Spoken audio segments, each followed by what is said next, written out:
സജീവേട്ടന്റെ രീതിയാ, എപ്പോഴും എന്തെങ്കിലും ഒരു തമാശ പറഞ്ഞോണ്ടിരിക്കും. പ്രഗ്നൻസി പീരീഡില് മനസ്സെപ്പോഴും നല്ല സന്തോഷമായിരിക്കണം. കളിയും ചിരിയും ഒക്കെ വേണം. തമാശ എന്ന് പറഞ്ഞപ്പോഴാണ് ഞാൻ ഓർത്തത്, ഞാനൊരു ഭയങ്കര തമാശക്കാരിയാ അല്ലേടാ. അപ്പത്തെ ലീലാവതിയെ പോലെയല്ല, എനിക്കൊരു 10-36 തമാശകൾ അറിയായിരുന്നു. ആദ്യം തമാശ ഇതാണേ, ഒരു പൂച്ച എലിയെ കുറിച്ചാണ്. കഥ ഇങ്ങനാണേ, പണ്ടൊരു പൂച്ച ഉണ്ടായിരുന്നേ. അപ്പൊ ഒരു എലി ഭക്ഷണം കഴിക്കാനുള്ള സമയം. അതിനെന്താ, ഈ കഥ കേട്ട് കഴിയുമ്പോഴേ നമ്മൾ ചിരിച്ചിട്ട് ശ്വാസം മുട്ടും. കുറെ ചിരിച്ചു കഴിയുമ്പോ നമുക്ക് വിശക്കും. അയ്യോ, വിശ്വട്ടിനെ കാണുന്നില്ലല്ലോ. അളിയൻ മാർക്കറ്റിലെ മൊത്തം മീൻ വാങ്ങിട്ട് വരുള്ളൂ. മാർക്കറ്റിലൊക്കെ പോവോ? നാട്ടിലെ പുഴയെന്ന് മീൻ പിടിക്കും. കപ്പി മീന് ഭയങ്കര ഇഷ്ടാ. പിന്നെ എന്ന് വെച്ചാ ഇപ്പൊ സ്റ്റാർ ഹോട്ടലൊക്കെ കേറുമ്പോഴേ അവിടെയാണല്ലോ ഇപ്പൊ കപ്പയും മീൻകറിയും ഒക്കെ. ഇപ്പം പറഞ്ഞ നേരാ, ചില ഹോട്ടലിലൊക്കെ കരിമീൻ വറക്കും. അത് നമുക്ക് തന്നെ സെലക്ട് ചെയ്യാം. ആ ശരിയാ, എന്റെ ഒരു മറവി. അങ്ങനെ ആളെ മീൻ പിടിക്കുന്നത് വൈകുന്നേരം വരെയുള്ള വെട്ടലിങ്ങളൊക്കെ ആകുമ്പോ ആരാ അല്ല ഓഫീസ് ജോലിയെ കഴിയുമ്പോ. അതെ, നീ ആ ഫ്രൈഡ് റൈസ് പാകമായോ നോക്ക്. ഞാൻ പറഞ്ഞോളാം ഇനി ബാക്കി. നീ ചെല്ലു മക്കളെ, ഇവ ഭയങ്കര സർക്കാർ പ്രിയനാ. ചെല്ലു മക്കളെ, ചെല്ല്. വലിയ സർക്കാർ പ്രിയനാ, ചെല്ലടാ. വിശ്വേട്ടൻ ഇപ്പൊ വരും, അതുവരെ നമുക്ക് കഥ പറഞ്ഞിരിക്കാം. അപ്പൊ പറഞ്ഞില്ലല്ലോ, അപ്പൊ ഒരു പൂച്ച. ഈ പൂച്ചയിലെയും ടോം ആൻഡ് ജെറിയിലെ പോലെ. ടോം ആൻഡ് ജെറിയൊക്കെ അന്നില്ലല്ലോ, ഇത് പുതിയ കഥയല്ലേ. ഇത് കേക്ക്. ഈ വിശ്വനാഥൻ ഏത് കമ്പനിയിലാ ജോലി എന്ന് പറഞ്ഞു? വിശ്വേട്ടനോ? അയ്യോ, ഇവനിത് കരിക്കുമെന്ന് തോന്നുന്നു. ഞാനൊന്ന് നോക്കിയിട്ട് വരട്ടെ. ഇപ്പൊ വരെ.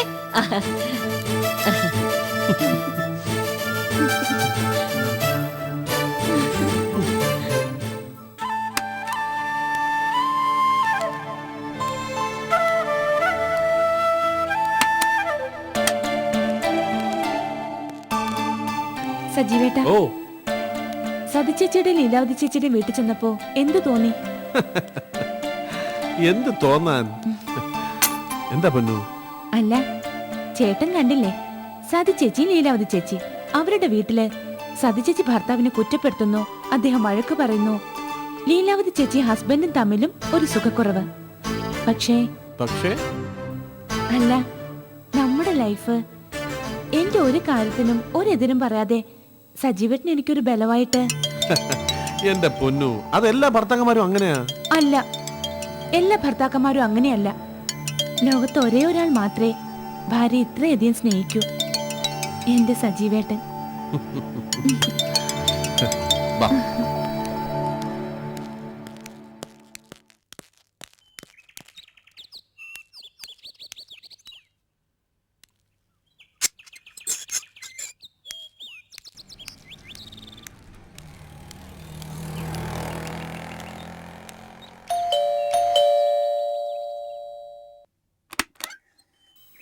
പോസ്റ്റ് ഉണ്ട്.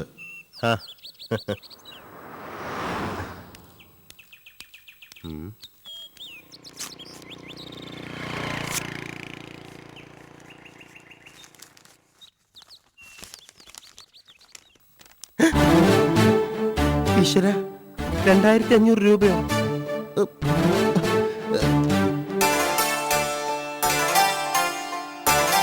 ലീലാവതി, എന്താ ചേട്ടാ? എന്താ ഇത്? എന്താ നോക്ക്.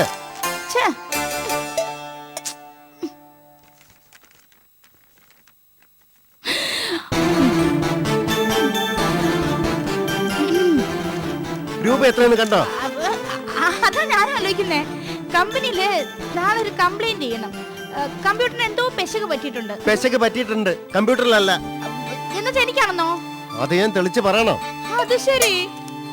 ഒരു ടെലിഫോൺ ബില്ലിലാണല്ലേ ഭാര്യയുടെ മേൽ ഭർത്താവിന്റെ വിശ്വാസം കുടികൊള്ളുന്നത്? ടെലിഫോൺ ബില്ല് തെറ്റി എല്ലാം തെറ്റുമല്ലേ? വേറെ എന്ത് തെറ്റിയില്ലെങ്കിലും വീട്ടിലെ ബഡ്ജറ്റ് തെറ്റും. 2000-ൽ കൂടുതൽ രൂപയ്ക്ക് ഫോൺ ചെയ്യാൻ മാത്രം എന്ത് അത്യാവശ്യം ഈ വീട്ടിലുണ്ടായ? വീട്ടിലൊരു അത്യാവശ്യം ഉണ്ടായാൽ മാത്രമേ മനുഷ്യർക്ക് തമ്മിൽ സംസാരിക്കാൻ പാടുള്ളൂ. ഒരു സന്തോഷം വരുമ്പോ ആ സന്തോഷം നമുക്ക് ഷെയർ ചെയ്യണ്ടേ? ഒരു മൊബൈൽ വാങ്ങി, ആ സന്തോഷം ആ ത്രില്ലില് കുറച്ച് ഫ്രണ്ട്സിനെ വിളിച്ചറിയിച്ചു. സ്വാഭാവികമായിട്ടും തുക അല്പം കൂടും. അതെ, നരക്ക് ടെൻഷൻ ഉണ്ട്. ഇത് ഞാൻ എന്റെ ശമ്പളത്തിൽ നിന്ന് അടച്ചോളാം. ഓ അത് ശരി. അപ്പൊ നിന്റെ ശമ്പളം എന്റെ ശമ്പളം എന്നൊക്കെ ആയില്ലേ? നമുക്ക് രണ്ടുപേർക്കും കിട്ടുന്ന സാലറി നമ്മുടെ ശമ്പളമായിട്ട് ഞാൻ വിചാരിച്ചിരുന്നത്, രണ്ടായിട്ട് കണ്ടിട്ടില്ല. പറയട്ടെ, എന്നെ വിഷമിപ്പിക്കല്ലേ. നമ്മൾ രണ്ടുപേരും ഒറ്റ ആളായിട്ട് ഞാൻ കണ്ടിട്ടുള്ളൂ. ഒറ്റ ആളായിട്ട്.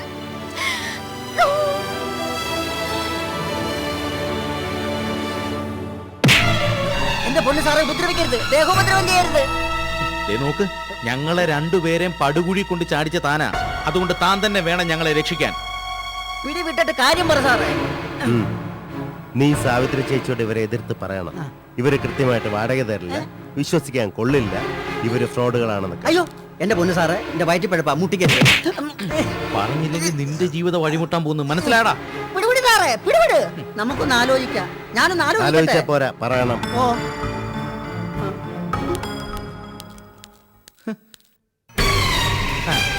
നോക്ക് സുഗുണ, നിന്നോട് ഞാൻ ഇതുവരെ ഉടക്കിയിട്ടില്ല. എന്നാ ഇപ്പോ ഉടക്കിന്റെ മൂടി തന്നെ പറയുക, ഇന്നേക്ക് 2 ദിവസത്തിനകം നീ ആ വിസ ഒപ്പിട്ട് മേടിച്ചിരിക്കണം. ഇത് നല്ല കൂത്ത്. വിസ പറഞ്ഞേന്ന് തൊഴുത് പ്രാർത്ഥിച്ചുകൊണ്ട് നടന്നവനാണ് ഞാൻ. ഞാൻ വിസ വന്നെന്ന് പറഞ്ഞാൽ തുള്ളിച്ചാടി വീഴേണ്ടവനാണ്. ഞാനപ്പോ വാങ്ങാതിരിക്കുന്നതിന് തക്കതായ കാരണമുണ്ട്. കാരണോ? എന്ത് കാരണം? വിധിയുടെ വിളയാട്ടം. ഞാൻ പറഞ്ഞില്ലേ, വിധി എന്നെ ഇട്ട് പരീക്ഷിക്കുകയാണ്. വിധിയും ഞാൻ കൂടെ ഒരു ഭയങ്കരമായ മത്സരത്തിൽ ഏർപ്പെട്ടിരിക്കുകയാണ്. വിധി, നീ എവിടെ മറിഞ്ഞിരുന്നാലും ശരി, അവസാന വിജയമുണ്ടല്ലോ ഈ സുഗുണന് തന്നെ ആയിരിക്കും. സുഗുണന് എന്നെ തോപ്പിക്കാനുണ്ടല്ലോ, നിനക്ക് പറ്റൂല കേട്ടാ. കണ്ട, ഞാൻ ചൂടായത് കണ്ട. ഈ സുഗുണന് പേടിയില്ല. ഇനി ദൈവത്തിന്റെ കൂടെ ആയിരുന്നാലും ശരി, ഞാൻ പറയേണ്ടത് മുഖത്ത് നോക്കി തന്നെ പറയും. എഴുതി വെച്ചോ റാം സിംഗ്, എഴുതി വെച്ചോ രമേശ, അന്തിമ വിജയം ഈ സുഗുണന് തന്നെ ആയിരിക്കും. ദുഷ്ടന്മാർക്ക് താൽക്കാലിക വിജയമേ ഉണ്ടാവൂ, ശാശ്വത വിജയം നന്മ നിറഞ്ഞവർക്ക്. അപ്പൊ ഇനി അടുത്ത പ്രാവശ്യം ജോണി വരുമ്പം വിസ ഒപ്പിട്ട് മേടിക്കുമല്ലോ. എങ്ങനെ വാങ്ങിക്കുമല്ലോ ഒന്ന്? വാങ്ങിക്കാൻ വേണ്ടി നേർച്ചയെ നേർന്ന് നടക്കുന്നവന്റെ കൂടെ വിസ വന്നാ വാങ്ങിക്കുമല്ലോ ഒന്ന്?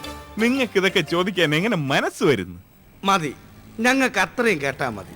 ആ പാവൻ ജോണി അങ്ങ് രക്ഷപ്പെട്ടോട്ടെ, അല്ലേ?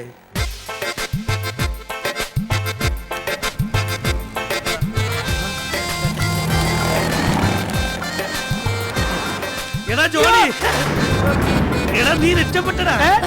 സുഗുണം സംഭവിച്ചു, വിസ വാങ്ങിക്കാന്ന്. സത്യം. നമ്മൾ അവനെ ഒരുപാട് തെറ്റിദ്ധരിച്ചു. ആദ്യം അവൻ വിസ വന്നപ്പോ വാങ്ങിക്കാത്തത് രാഘുകാലത്തിന് കൊണ്ടുവന്നോണ്ടാ. ആ അവന് ഭയങ്കര വിഷമമുണ്ട്, പാവം. വിധി അവനെ ഇട്ട് പരീക്ഷിക്കുകയാണെന്നാ അവൻ പറയണേ. ഒരു കാര്യം, ഞാൻ ഇപ്പം തന്നെ ചേട്ടന്റെ വീട്ടിലോട്ട് പോവാം. അത് തന്നെ പോയാ മതി. വിസ ഒപ്പിട്ട് വാങ്ങിക്കും. പാവം, ഇപ്പോഴെങ്കിലും ഈ പാവൻ രക്ഷപ്പെടുമല്ലോ.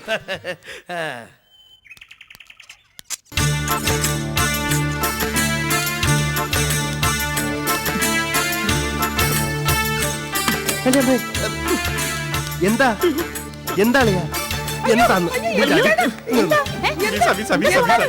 എന്താണ് എഴുന്നേൽക്കാൻ? കൊറിയറുകാരൻ പോയി കാണും, എന്നാലും ഒരു സേഫ്റ്റിക്ക് വേണ്ടി ഇവിടെ. ഇത് ശരിയാവില്ല. അതെ, ഇതുവരെ വിസ വന്നില്ല എന്നായിരുന്നു. ഇപ്പൊ വിസ വന്നപ്പോ എനിക്കറിയാം സുഗുണേട്ടൻ വിസ വാങ്ങാത്തതിന്റെ കാരണം. എന്താ? അതെ, സുഗുണേട്ടൻ ഇവിടുന്ന് പോയാലേ എല്ലാവർക്കും വിഷമാവില്ലേ? വല്ലാത്ത വിഷമം. ഞാൻ കാരണം വേറൊരാള് ദുഃഖിക്കാൻ പാടില്ല, വിഷമിക്കാൻ പാടില്ല. പോട്ടെ, ഒരു 2 ദിവസം വിഷമം കാണും, പിന്നെ അതങ്ങ് മാറിക്കോളൂളിയാ. അയ്യേ, എന്നാലും ആളിയനിങ്ങനെ കണ്ണിച്ചോരല്ല പറയാൻ തോന്നിയല്ലോ ആളിയാ. ഞാൻ ഓരോ നിമിഷം അളിയൻ എന്നുള്ള മന്ത്രം ജപിച്ച് കഴിയായിരുന്നു. ശാരദ, അടുത്ത പ്രാവശ്യം കൊറിയറുകാരൻ വിസയായിട്ട് വരുമ്പോ ഞാൻ ആ വിസ ഒപ്പിട്ട് വാങ്ങും. 3 തരം. പക്ഷെ വാങ്ങിച്ച അളിയനും അളിയത്തെയും അല്ല ചേട്ടത്തെയും വിഷമിക്കും. അതുകൊണ്ട് മാത്രം ഞാനത് വാങ്ങുന്നില്ല. ശാരദേ, വാ, അളിയനെയും ചേട്ടത്തെയും നമ്മളായിട്ട് വിഷമിപ്പിക്കുന്നു വേണ്ട.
എന്നെ മനസ്സിലായില്ലേ? ഞാൻ അയ്യോ മനസ്സിലായില്ലേന്നോ? വരൂ വരൂ, അതോട്ടിരിക്കാം, വരൂ, വരണോ? മേഡം ബില്ല് കുറയായി, ഉടൻ കാശടക്കണം. അയ്യോ, പെൻഡിങ്ങിന്റെ അടയ്ക്കാം, ഉടനെ തന്നെ അടയ്ക്കാം. അനി അതോട്ടണം, ചായ കുടിക്കാം. ചായ ഒന്നും വേണ്ട. അയ്യോ വേണ്ടെങ്കിൽ വേണ്ട. പിന്നെ മൊബൈലിനൊക്കെ നല്ല ചെലവുണ്ടല്ലോ അല്ലേ? മേഡം കാശ് എപ്പോ അടയ്ക്കും അത് പറ. എത്ര പ്രാവശ്യം കമ്പനിയിൽ നിന്ന് വിളിച്ചിരുന്നതാ? അടയ്ക്കാം, ഉടനെ അടയ്ക്കാം. ഇതൊരു ലാസ്റ്റ് വാണിങ്ങാ. ഇനിയും അയ്യോ കണക്ഷൻ കട്ട് ചെയ്യരുത്. കണക്ഷൻ കട്ട് ചെയ്യലൊക്കെ പിന്നെ. ആദ്യം ഞങ്ങളുടെ കാശ് ഈടാക്കാൻ ഇവിടെ നിന്ന് സാധനം കൊണ്ടുപോകും, പിന്നെ കേസും. അയ്യോ അയ്യോ അനിയ അനിയ അനിയ അതെ. അപ്പൊ പറഞ്ഞ പോലെ 2 മൊബൈൽ ഫോൺ അടുത്ത ആഴ്ച, 20,000 അടുത്ത മാസം എടുത്തോളാം. Okay bye. അപ്പൊ ഞാൻ പറഞ്ഞ കാര്യം തന്നെയാണ് അവളും പറഞ്ഞിരിക്കുന്ന. ശ്രദ്ധ അയ്യ നോക്കി പേടിപ്പിക്കരുത്. ഇതിപ്പോ ഇങ്ങനെ തെക്ക് വടക്ക് നടന്നിട്ട് ഒരു കാര്യമില്ല. കണ്ടോ കണ്ടോ, കുത്തുവാക്ക് പറയുന്ന കണ്ടോ? ഭാര്യ ഒരു പ്രതിസന്ധിയിൽ വീണേക്കുക, അപ്പൊ ഒന്ന് ആശ്വസിപ്പിക്കാൻ നോക്കണ്ടേ, അല്ലാതെ എരിവില് മുളക് പരട്ടുകയല്ല. എവിടെ അതിന് മുളകവിടെ? ചിലരുടെ സ്വഭാവമാ. ഒരു കാര്യം ഇങ്ങനെയൊക്കെ സംഭവിക്കുമെന്ന് പറയുമ്പോ അതിൽ 100 ന്യായം കണ്ടുപിടിക്കും. ഒരിക്കലും അങ്ങനെയൊന്നും അല്ലെന്ന് സ്ഥാപിക്കും. ഇത്രയൊക്കെ പറഞ്ഞിട്ടും അവസാനം ഗുണദോഷ പോലെ അങ്ങ് സംഭവിക്കുമ്പോ വീണ്ടും ഒരു ഉരുണ്ടു പറിച്ചല്. ഞാൻ ഇത്രയൊക്കെ വിചാരിച്ചിരുന്നുള്ളൂ, അങ്ങനല്ലേ ഇങ്ങനല്ലേ. പറഞ്ഞോളൂ, എത്ര വേണമെങ്കിലും പറഞ്ഞോളൂ. ഒക്കെ കേൾക്കാൻ അർഹതപ്പെട്ടവളാ ഞാൻ. പറ്റിപ്പോയി, അബദ്ധം പറ്റിപ്പോയി. ഇനി ഇതിന്ന് എങ്ങനെ രക്ഷപ്പെടാം? അതിനൊരു മാർഗം പറഞ്ഞു തരട്ടെ. അസംബന്ധം വരുത്തി വെച്ചത് തന്നെ പറയുന്ന കൂടുതൽ നല്ലത്. കണ്ടോ കണ്ടോ, വീണ്ടും കുത്തുവാക്ക്. എനിക്ക് മതിയായി, എനിക്ക് ജീവിച്ചു മതിയായി. അയ്യോ ചേട്ടത്തി ചാവാൻ പോവുകയാണ്. അളിയാ പോയി തടയണല്ലേ ചേട്ടത്തി. ഒന്ന് വെറുതെ ഇരിക്കളയാ. അതെ, ഞാൻ ഒരു കാര്യം പറയാം. കാശ് ഉടനെ അങ്ങ് അടച്ചേക്കാം, അപ്പൊ പിന്നെ ശല്യം അങ്ങ് തീരുമല്ലോ. അതെ, അപ്പൊ കാശ് എത്രയെന്ന് വെച്ചാൽ അടച്ചോളൂ. അതിപ്പോ എന്റെ കാശില്ല. ശമ്പളത്തിൽ നിന്ന് നല്ലൊരു തുക മറിച്ചെടുത്തേക്ക് കൊടുക്കണേ. അപ്പൊ പിന്നെ ഞാൻ എങ്ങനെ? ഓ അത് ശരി, അപ്പൊ കാശ് ഞാൻ ഉണ്ടാക്കണം. എന്താ അതൊരു പരിഹാസം പോലെ പറഞ്ഞേ? വീട്ടിലൊരു പ്രശ്നം വരുമ്പോ ഗ്രഹനാഥൻ തന്നെ ഇടപെടേണ്ടത്. അതെ, അങ്ങനെയാണെങ്കിൽ ആ ഗൃഹനാഥൻ പറയുന്നത് മനസ്സിലാക്കേണ്ട കടമ വീട്ടുകാർക്കുണ്ട്. എന്ത് പറഞ്ഞാലും ഇങ്ങനെ ഉടനെ നിങ്ങൾക്ക് അറിയാം, ഇതൊരു നല്ല ശീലമല്ല.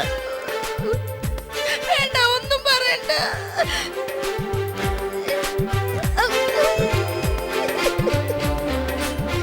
ആ കണ്ണോടൊക്കെ കാശ് ഞാൻ നോക്കാം.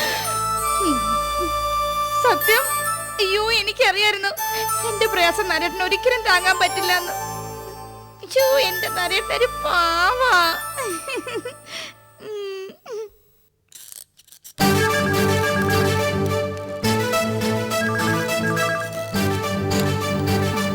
Excuse me sir. സാർ അതെ, ഒരു റിക്വസ്റ്റ് ഉണ്ടായിരുന്നു. എന്താ? ഒരു ലോൺ കിട്ടിയാൽ നന്നായിരുന്നു, എമർജൻസി ലോൺ. ലോണോ? ആ 10,000 രൂപയുടെ ലോൺ. സോറി, കഴിഞ്ഞ മാസം 2,000 രൂപയുടെ ലോൺ എടുത്തല്ലേ? അതെ, പക്ഷെ സാർ ഇതൊരു അത്യാവശ്യമാ. എന്താ അത്യാവശ്യം? ബില്ലടയ്ക്കാൻ. ഇല്ല, അതിനൊന്നും ലോണില്ല. അയ്യോ സാർ അങ്ങനെ പറയരുത്. പിന്നെ എങ്ങനെ പറയണം? കുറച്ചു മുമ്പ് വേറൊരാൾ ഇതേ ആവശ്യമായിട്ടൂടെ വന്നിരുന്നു. ഞാൻ ഇതേ കാര്യം തന്നെ അവരോട് പറഞ്ഞു. അയ്യോ അതാരാ അത്ര അത്യാവശ്യത്തില്? സതി.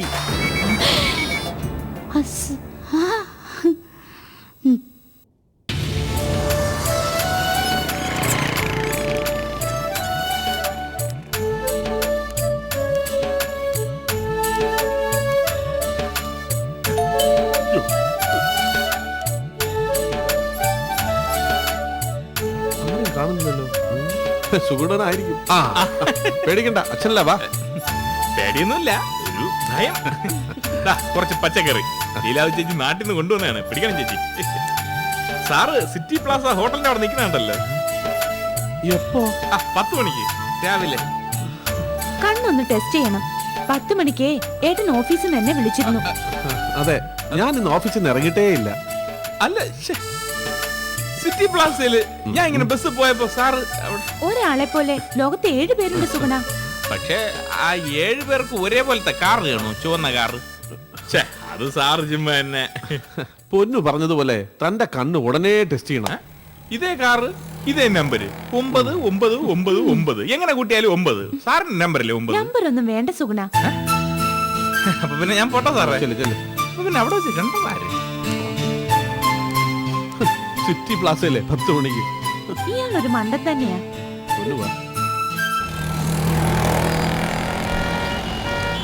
പലപ്പോഴും ഓരോ കാര്യവും പറഞ്ഞു നടക്കുന്ന സമയത്ത് ഞാൻ പറയും കുറ്റപ്പെടുത്താമെന്ന് വിചാരിക്കുന്നു. ഇപ്പൊ കുറ്റപ്പെടുത്തി തന്നെയാ പറയുന്നത്. വരവ് നോക്കാതെയുള്ള ചിലവ്, കൂട്ടുകാരിയോട് മത്സരിക്കാൻ വേണ്ടിയുള്ള ചെലവ് ചെയ്യാൻ, രണ്ടും നമ്മൾ ഒരിടത്ത് എത്തിക്കാൻ പോകുന്നില്ല. അപ്പുറത്തെ സതി അവിടെ ഇങ്ങനെയൊക്കെ തന്നെയാണല്ലോ. അപ്പൊ അതോ അതിന് കുറ്റമില്ലേ? അപ്പുറത്തിപ്പുറത്തെയും കാര്യം ഞാൻ എന്തിനാ അന്വേഷിക്കുന്നത്? എന്റെ ഭാര്യ നീയാണ്. ദാ ഈ മൊബൈൽ അത് ഇക്കാലത്ത് ഒരു ആവശ്യം അത്യാവശ്യം തന്നെയാണ്. പക്ഷെ നീ ഇപ്പൊ അത് വാങ്ങിയത് ആവശ്യത്തിനായിട്ടല്ല, ഒരു ഷോയ്ക്കാ.